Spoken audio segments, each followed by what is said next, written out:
మహబూబ్ నగర్ జిల్లా చిన్నచింతకొండ మండలం అల్లిపురం, మద్దూర్ గ్రామాలలో బీజేపీ జెండా ఆవిష్కరించారు. మరియు యువకులు, వివిధ పార్టీలకు చెందిన నాయకులు బీజేపీ పార్టీలో చేరారు. బీజేపీ రాష్ట్ర నాయకులు శ్రీ యగ్గాని నరసింహులు, డోకూరు పవన్ కుమార్ రెడ్డి మరియు నంబిరాజు, బీజేపీ మండల అధ్యక్షుడు కురవ రమేష్ నూతన యువతరానికి బీజేపీ కండువా కప్పి పార్టీలో ఆహ్వానించారు.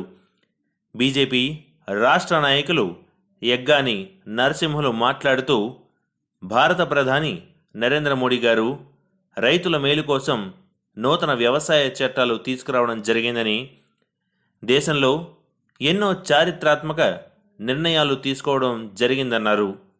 రాష్ట్ర ప్రభుత్వం రైతులకు చేసిందేమీ లేదని అన్నారు.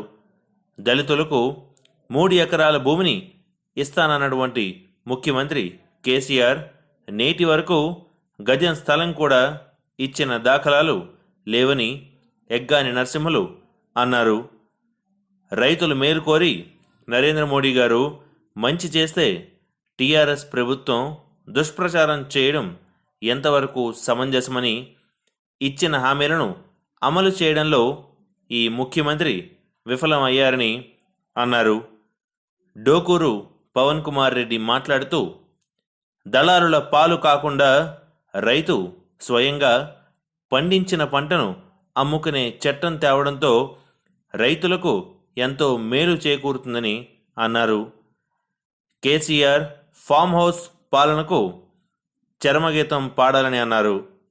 ప్రతి గ్రామంలో ప్రతి ఒక్క బీజేపీ కార్యకర్త రైతు చట్టాలపై అవగాహన కల్పించాలని ఈ సందర్భంగా తెలియజేశారు.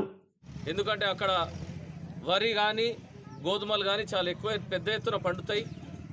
మరి అక్కడ ఎంఎస్పి మినిమం సపోర్ట్ ప్రైస్ అంటే మద్దతు ధర కానీ సబ్సిడీలు కానీ ఆ ప్రాంతం నుంచి ఎక్కువ దేశంలో వాళ్ళు ఎక్కువ అవైల్ చేసుకుంటారు. మరి వారి సమస్య ఏంటంటే అక్కడ ఉండేటటువంటి వ్యవసాయ మార్కెట్లో 14% వరకు కూడా కమిషన్ ఉంటుంది.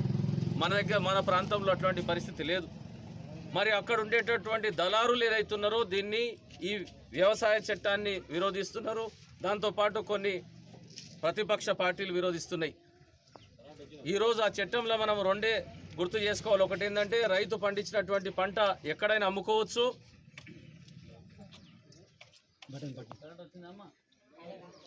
మరి మద్దతు ధర అనేది కాంట్రాక్టు వ్యవసాయంలో మాత్రం ఇవ్వనికి రాదు, కానీ మద్దతు ధర తప్పకుండా ఉంటుంది. మద్దతు ధర తీసేస్తలేమని కేంద్ర ప్రభుత్వం ఎంత చెప్పినా కూడా ఈరోజు కొన్ని శక్తులు మాత్రం బీజేపీ ఏ చట్టం తీసుకొచ్చినా దాన్ని వ్యతిరేకం చేయాలనేటటువంటి ఉద్దేశంతో చేస్తున్నారు తప్ప దాంట్లో ఏమాత్రం రైతుకు నష్టపోయేది కాదు. రైతుకు నష్టపోయేది కానీ మరి భారత పౌరునికి ఎవరికి కూడా నష్టపోయేటటువంటి చట్టాలు ఏవి కూడా భారతీయ జనతా పార్టీ తీసుకురాదని నాకు తెలిసి ప్రతి ఒక్కరికి కూడా తెలుసు. మీరు కూడా ప్రతి ఒక్కరికి చెప్పాల్సిన అవసరం ఉంది. అదేవిధంగా రాష్ట్రంలో ఈరోజు రాజకీయ పరిస్థితులు చూస్తుంటే మరి 2 ఎన్నికలు చూసినాం. గత నెల 15 దినాలల్లో 2 నెలల్లో దుబ్బాక ఎలక్షన్ అయింది. దుబ్బాక ఎలక్షన్ అయిన తర్వాత మన హైదరాబాద్ ఎలక్షన్లు అయినాయి. హైదరాబాద్ ఎలక్షన్లు వాస్తవానికి ఫిబ్రవరిలో కావాలి, కానీ కేసీఆర్ మరి దుబ్బాక ఎన్నికల తర్వాత భారతీయ జనతా పార్టీ గెలిచిన తర్వాత భయభ్రాంతుడై మరి రాత్రికి రాత్రి నోటిఫికేషన్ ఇచ్చి 2 నెలల ముందర 3 నెలల ముందర డిసెంబర్, జనవరి, ఫిబ్రవరి అంటే 2.5 నెలల ముందర ఎలక్షన్లు పెట్టడంలో ఆయన ఉద్దేశం ఏందో మనందరికీ కూడా తెలుసు.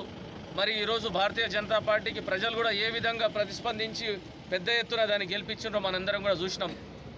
దాదాపు 80 సీట్లు వస్తుండే ఫిబ్రవరిలో పెట్టినట్టయితే, కానీ మనం అందరం ఎవరం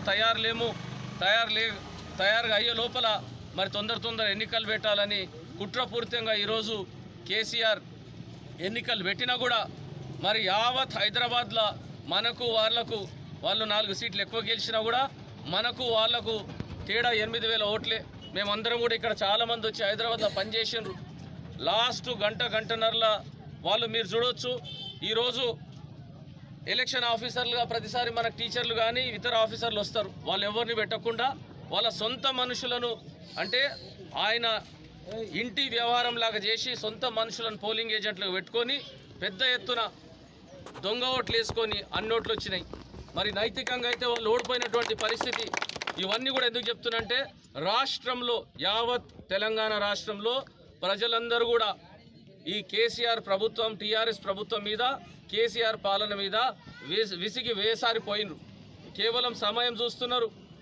ఎవరైతే వచ్చి గట్టిగా వీళ్ళకి ఎదురు నిలబడతారు, ఎవరు వీరితో పోటాడతారంటే వాళ్లకు బీజేపీ పార్టీ ఒక్కటే కనబడుతుంది. కాబట్టి బీజేపీ పార్టీకి ప్రతి ఒక్కరు కూడా మద్దతు ఇవ్వడానికి ఈరోజు ముందరకు వస్తున్నారు.